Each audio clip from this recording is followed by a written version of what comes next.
Oke, Assalamualaikum warahmatullahi wabarakatuh. Berjumpa lagi dengan saya, Afiyul Ashfani. Pada kesempatan kali ini kita akan membahas tentang ruang lingkup ekonomi Islam ya. Kita akan membahas spesifik ke dalam core elements dan bangunan ilmu ekonomi Islam. Ya, kita mulai dari definisi ya. Oke, dimulai dari definisi apa itu ekonomi Islam. Ya, menurut Manan, definisi ekonomi Islam adalah sebuah social science, ya, ilmu sosial yang mempelajari problem ekonomi ya, dari masyarakat yang dijiwai oleh nilai-nilai Islam. Seperti itu ya. Oke, ini merupakan salah satu definisi. Sebenarnya ada banyak ya. Tapi menurut Manan di sini adalah ekonomi Islam itu membahas masalah-masalah ekonomi yang kemudian dilihat dari perspektif Islam seperti itu. Oke. Selanjutnya terdapat 3 komponen cakupan atau scoop ekonomi Islam. Yang pertama adalah sistem ekonomi. Ya, sistem ekonomi ini mirip seperti sistem ekonomi kapitalis ya, kapitalis atau sosialis. Ya, yang masing-masing memiliki corak sendiri dan kemudian Islam hadir sebagai sistem ekonomi ya. Sistem ekonomi Islam. Sistem ekonomi Islam artinya adalah kita membangun sistem ekonomi yang dilandaskan oleh nilai-nilai Islam. Ya, contohnya misalkan membangun ekonomi yang halal, gitu ya, industri ekonomi halal industri seperti itu. Ini merupakan salah satu sistem ekonomi ya yang membuat infrastruktur atau membuat environment ya, lingkungan gitu ya, apa sih bahasa lingkungan ya, yang mendukung keberjalanan ekonomi sesuai dengan ajaran Islam. Itu yang pertama. Yang kedua adalah analisis ekonomi Islam ya. Analisis ekonomi Islam ini mencoba untuk menjawab fenomena ekonomi dari kacamata Islam,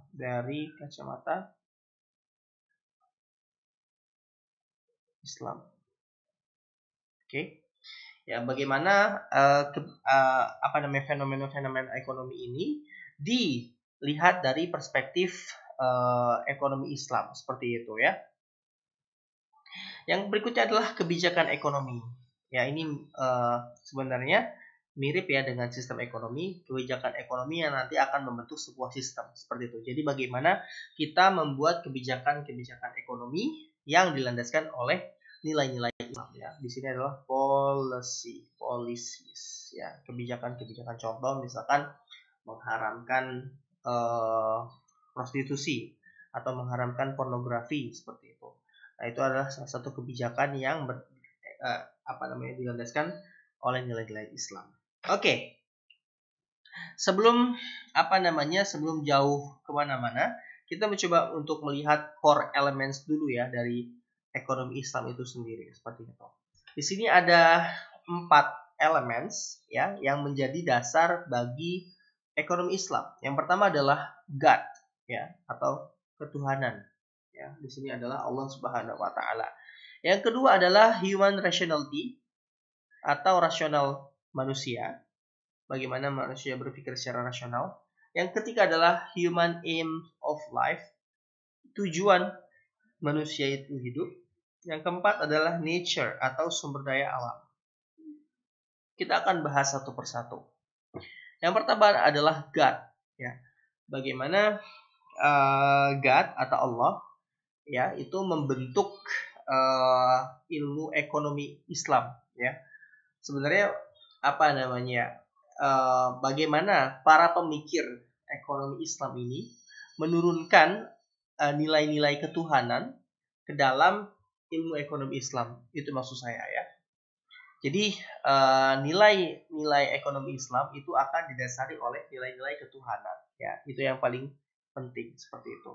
Oke, di sini ada satu dari nama Allah yang berhubungan dengan konsep ekonomi Islam adalah Al-Malik ya. Al-Malik artinya adalah Allah pemilik segala sesuatu. Walillahi ma fis samawati wal ardi. Dari kepunyaan Allah lah apa-apa yang di langit dan di bumi. Seperti itu. Nah, ketika kita menyadari bahwa dunia dan seisinya ini adalah milik Allah, maka kita akan sadar bahwa semuanya hanyalah titipan, ya. Konsep hakikat harta yang kita miliki semuanya ini adalah titipan. Anak, harta, mobil, rumah, semuanya jabatan adalah titipan. Manusia di sini hanya sebagai khalifah yang diamanahi untuk bertugas mengurus titipan dengan sebaik-baiknya, ya. Maka suatu saat titipan tersebut akan diambil dan yang mengurus akan dimintai pertanggungjawabannya. Nah, ketika kita menyadari bahwa harta semuanya adalah titipan gitu ya, maka akan timbul rasa apa ya? Rasa ketamakan yang akan hilang. Maksudnya begini. Ketika kita sadar bahwa pisau yang kita gunakan ini adalah titipan tetangga, tentu kita tidak akan berharap bahwa pisau itu akan kita miliki selamanya. Karena suatu saat tetangga kita akan mengambilnya. Seperti sama dengan konsep harta yang kita miliki. Kalau misalkan kita sadar bahwa harta yang kita miliki ini adalah titipan dari Allah Subhanahu wa taala, maka di sini kita menyadari bahwa ini merupakan titipan semata, seperti itu, ya. Maka rasa memiliki, ya, di sini ketamakan atau keinginan atau greediness akan harta itu akan menurun, ya. Kita tidak akan terlalu tamak dengan harta, ya. Rasa memiliki, ya, kenapa ada timbul rasa kecewa? Karena ada rasa memiliki, seperti itu. Maka ketika harta itu diambil oleh Allah Subhanahu wa taala, maka kita akan bersikap ikhlas, seperti itu. Tapi kalau misalkan kita tidak memiliki pengetahuan ini, harta yang kita miliki akan kita genggam seerat-eratnya, seperti itu, ya.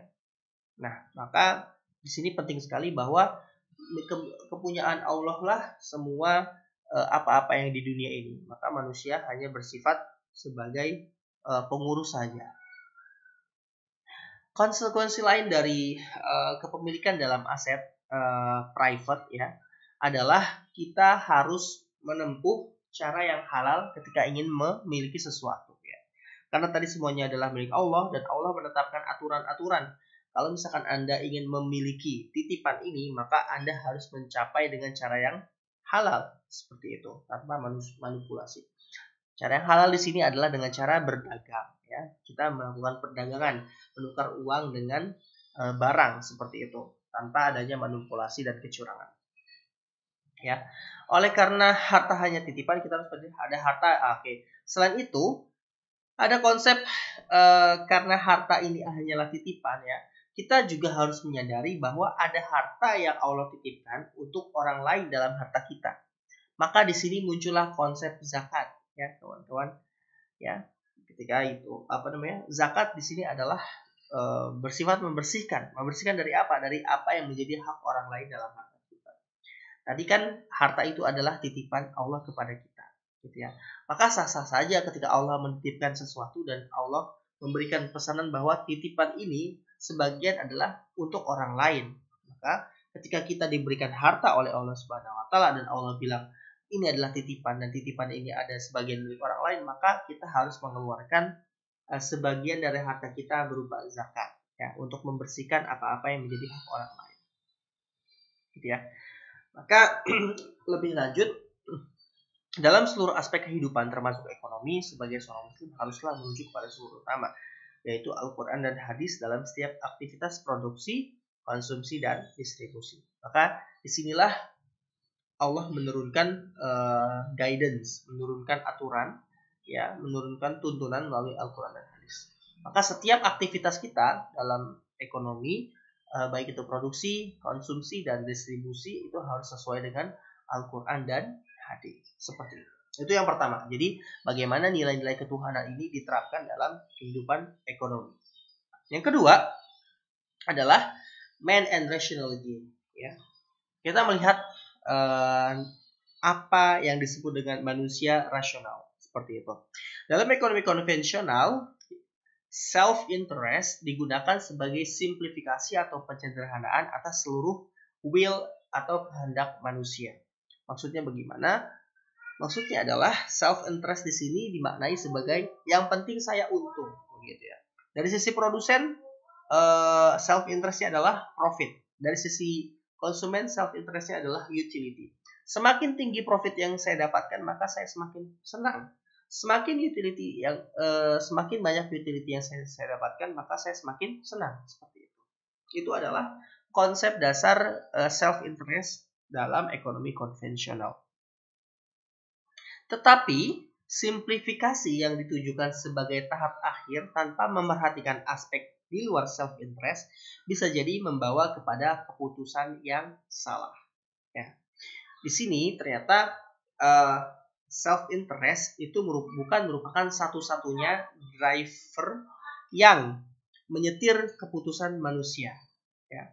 Keputusan manusia ternyata juga disetir oleh hal-hal lain di luar self interest.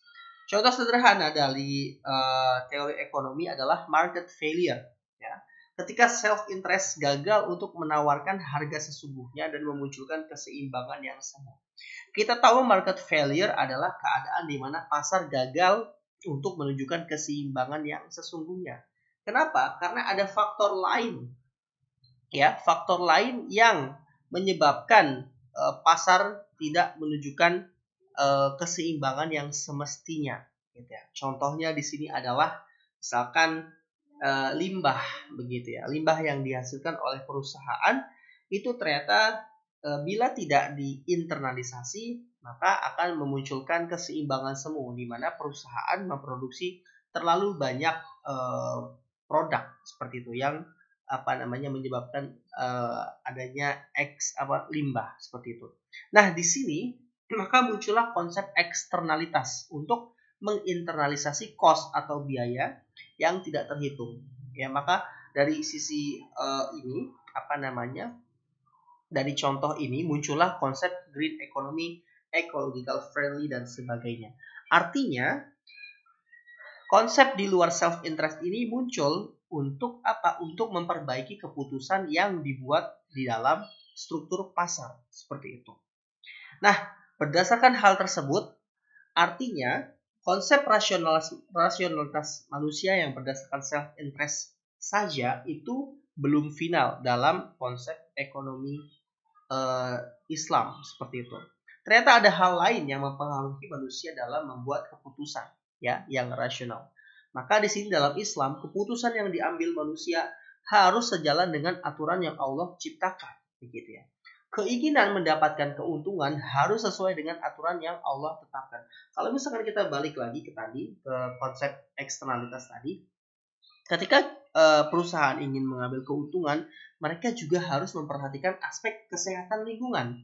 Ya, sama ketika manusia dalam Islam, ketika manusia ingin mengambil keuntungan, maka juga harus dilihat rambu-rambu yang Allah tentukan seperti itu. Maka di sini adalah konsep spirituality ya, atau konsep keagamaan hadir, gitu ya. Nah, konsep spirituality ini beriringan bersama dengan konsep-konsep seperti morality, environment, dan yang lain-lainnya. Gitu. Sehingga nature atau aslinya manusia dalam perspektif Islam itu lebih dari sekedar homo economicus saja.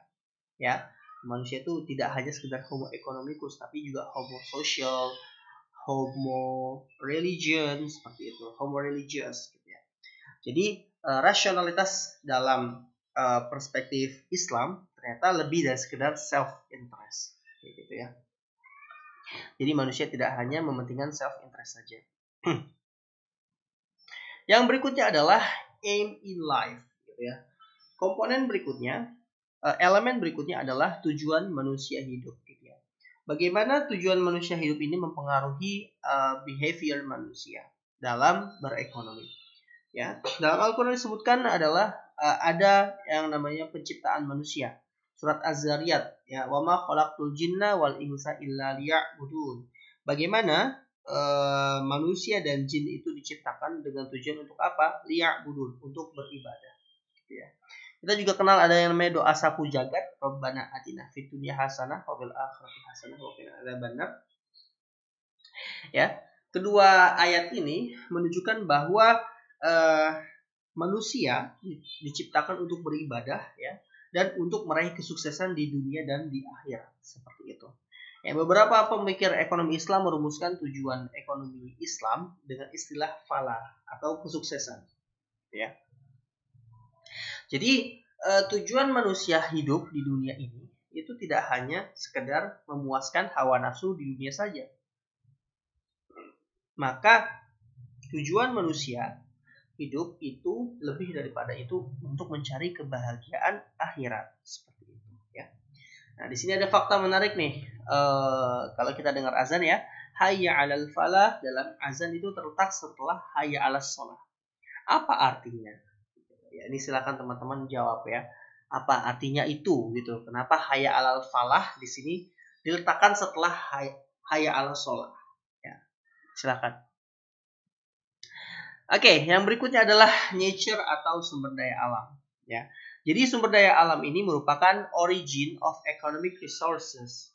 Jadi sumber awal dari perekonomian, gitu ya. Padi, hutan, emas yang Allah sediakan ini merupakan modal awal bagi kita. Termasuk di dalamnya tanah, hewan dan tumbuhan, hujan, ya. Itu semuanya adalah natural resources, gitu ya. Nah, tugas manusia di sini adalah mengolah sumber daya tersebut, gitu. Nah, dalam ekonomi konvensional yang terjadi adalah yang seringkali dipermasalahkan adalah scarcity atau kelangkaan dari sumber daya ini. Padahal Allah di sini sudah menyediakan sumber daya tersebut secara melimpah, cukup untuk menghidupi seluruh manusia, seperti itu. Maka menurut perspektif ekonomi Islam, yang terjadi masalah kelangkaan ini bukan absolut, bukan kelangkaan yang absolut, tetapi adalah kelangkaan yang relatif. Ya, relative scarcity dalam hal ini disebabkan oleh dua hal. Yang pertama adalah responsible usage and effort to discover. Yang pertama adalah responsible usage. Apakah manusia memakai sumber daya ini dengan bertanggung jawab, gitu ya? Apakah mereka akan terus mengeksploitasi sumber daya alam tanpa memikirkan akibatnya? Ketika mereka terus mengeksploitasi sumber daya alam tanpa memikirkan akibatnya, maka yang terjadi adalah kelangkaan. Itu yang pertama.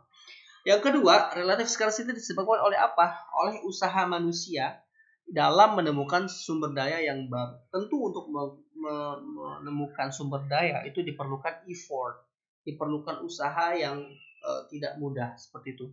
Bagaimana contohnya mengebor minyak dalam lautan, itu kan juga merupakan sebuah usaha.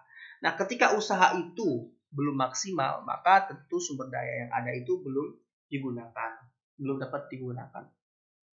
Ya, jadi menurut perspektif Islam, sumber daya itu tidaklah langka secara absolut, tetapi adalah relatif ya. Bagaimana caranya kita mengusahakan sumber daya itu ya untuk menggunakan dengan penuh tanggung jawab, dan bagaimana usaha kita untuk menemukan sumber daya yang baru ya. Question di sini adalah contoh bagaimana dengan negara tanpa sumber daya seperti Afrika. Itu bagaimana perspektif Islam melihat gitu. Coba silakan teman-teman diskusikan. Oke, jadi setelah tadi kita membahas tentang core elements, maka hadirlah karakteristik ekonomi Islam. Ya, yang pertama karakteristik ekonomi Islam adalah didasarkan Rabbaniyah, ya, atau ketuhanan, gitu ya. Nah, maka seluruh aspek ekonomi Islam di sini itu didasarkan oleh Rabbaniyah atau ketuhanan.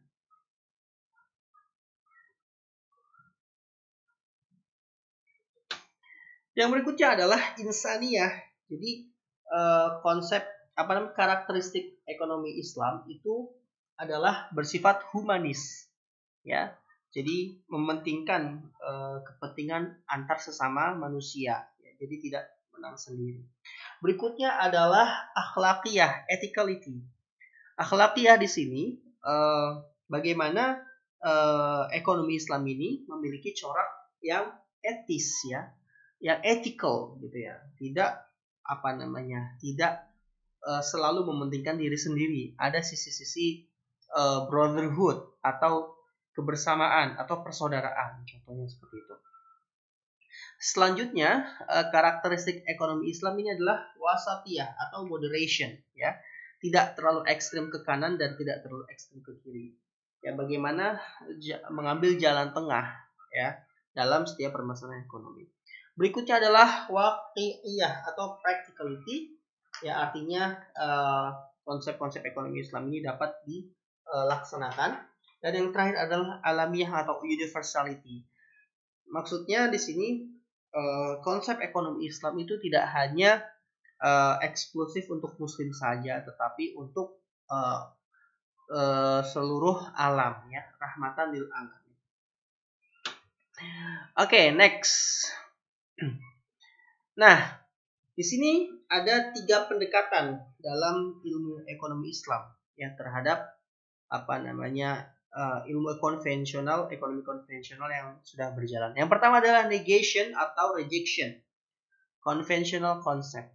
Ya, di sini pendekatan pertama adalah para pemikir ekonomi Islam itu menolak seluruhnya konsep-konsep dari conventional economics seperti itu.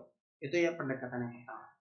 Tetapi kemudian muncullah pendekatan yang kedua, yaitu integration, ya, di mana para pemikir ekonomi Islam ini mengakui bahwa beberapa hal atau beberapa konsep dari ekonomi konvensional ini tidak bertentangan dan kemudian dapat digunakan dalam ekonomi Islam. Contohnya adalah market economy. Ini merupakan teori yang sudah sangat tua dan teori yang banyak digunakan, dan ini ternyata tidak bertentangan dengan Islam. Maka kita dapat menggunakan teori-teori konvensional yang tidak bertentangan dengan Islam sebagai dalam pembahasan ekonomi Islam, seperti itu. Yang ketiga adalah value addition. Nah, pendekatan value addition ini merupakan pendekatan yang baru, di mana konsep-konsep dalam Islam itu diterapkan dalam kegiatan perekonomian. Contohnya di sini adalah zakat. Zakat itu eksklusif milik umat Islam, ya, yang kemudian kita aplikasikan dalam kegiatan ekonomi, yang ternyata dengan zakat itu dapat membantu perekonomian, membantu masyarakat miskin dan fakir miskin dan lain sebagainya. Seperti itu. Jadi ada 3 pendekatan dalam ilmu ekonomi Islam. Yang pertama adalah negation, yang kedua ada integration, yang ketiga adalah value addition. Oke, sekarang kita masuk ke dalam source of knowledge, gitu ya. Jadi teori ekonomi Islam ini, ya, sebelum kita membahas bagaimana proses membentuk teorinya, kita harus tahu dulu source of knowledge, ya. Jadi bagaimana kita melihat sumber dasar dari ilmu ekonomi Islam ini. Yang pertama sumbernya adalah dari Al-Qur'an, tentu saja, ya. Karena seluruh aturan yang Allah turunkan itu berasal dari diturunkan dalam Al-Qur'an, ya. Jadi contohnya haram memakan harta anak yatim, atau tidak boleh memakan riba, seperti itu. Itu contoh dari sumber hukum pertama. Yang kedua adalah sunnah. Sunnah di sini adalah seluruh perbuatan yang Nabi lakukan, baik itu dari perkataan, baik itu dari perbuatan dan lain sebagainya. Maka ini juga merupakan source of knowledge. Artinya ketika kita ingin menentukan sesuatu, itu kita harus lihat ke 2 sumber ini yang pertama. Yang ketiga, namun Islam juga tidak tertutup dengan rasional dan akal, ya, dan akal pikiran. Artinya dalam Quran itu juga manusia sering diminta untuk berpikir tentang ciptaan Allah. Artinya di sini peran akal juga diikutkan, seperti itu, ya. Jadi setelah kita mencari dari sunnah, dari Quran dan sunnah, maka kita diberikan kesempatan untuk berpikir, gitu ya, untuk melihat secara rasionalnya seperti apa. Oke. Yang berikutnya adalah bagaimana kita membangun teori ekonomi Islam, seperti itu. Ada 3 step. Yang pertama adalah observasi. Observasi di sini adalah kita melihat fenomena ekonomi dan realitas yang sedang berjalan, seperti itu. Yang kedua, kita melihat dari kacamata konvensional ekonomik dulu nih. Kalau misalkan terjadi fenomena ekonomi, contohnya resesi, menurut ekonomi konvensional itu seperti apa, gitu ya. Contohnya dalam krisis tahun 2008 tahun 2009. Menurut ekonomi konvensional itu apa yang terjadi? Ternyata di situ ada faktor-faktor, contohnya boom disebabkan oleh subprime mortgage. Lalu apa penyebabnya dari sisi konvensional seperti itu. Selanjutnya kita melihat dari sisi Islam. Ternyata dalam krisis 2008 itu ada ada satu hal, satu masalah yang dilihat dari perspektif Islam, itu adalah greediness atau kerakusan. Ya, bagaimana orang ingin mendapatkan keuntungan dengan cara apa? Dengan cara menjual paper kosong seperti itu, derivatif yang itu ternyata tidak secure atau menyalahi aturan, sehingga yang terjadi adalah penggelembungan dan kemudian bus ya meledak seperti itu. Maka di sini kita melihat dari perspektif Islamnya seperti apa, gitu ya. Nah, berikutnya ada dua jalan. Yang pertama adalah modification, yang kedua adalah normative and empirical dimension. Yang pertama kita memodifikasi hal-hal yang yang tadi kita lihat dari kacamata konvensional, kemudian kita tambahkan dari sisi ekonomi Islamic elements. Contohnya tadi krisis 2009 gitu ya. Kita tambahkan nilai-nilai kejujuran. Misalkan seperti itu. Yang berikutnya modification juga dalam bentuk reduction atau pengurangan. Kita hilangkan misalkan bunga di situ, interest atau greediness ya tadi yang saya sampaikan, atau kerakusan. Maka dengan modification kita akan menemukan output yaitu economic theory yang telah dimodifikasi. Contohnya adalah di sini Islamic utility ya. Jadi utilitas konsumen tapi dari sisi Islam itu seperti apa ya. Ada juga Islamic rationality, tadi sudah kita bahas sedikit ya, bagaimana Muslim rasional seorang Muslim itu dari sisi Islam seperti apa. Atau yang kedua ya, dari sisi B itu adalah confirmation ya melihat apakah economic fenomena itu sesuai dengan jalan atau perspektif Islam gitu ya, confirmation and justification.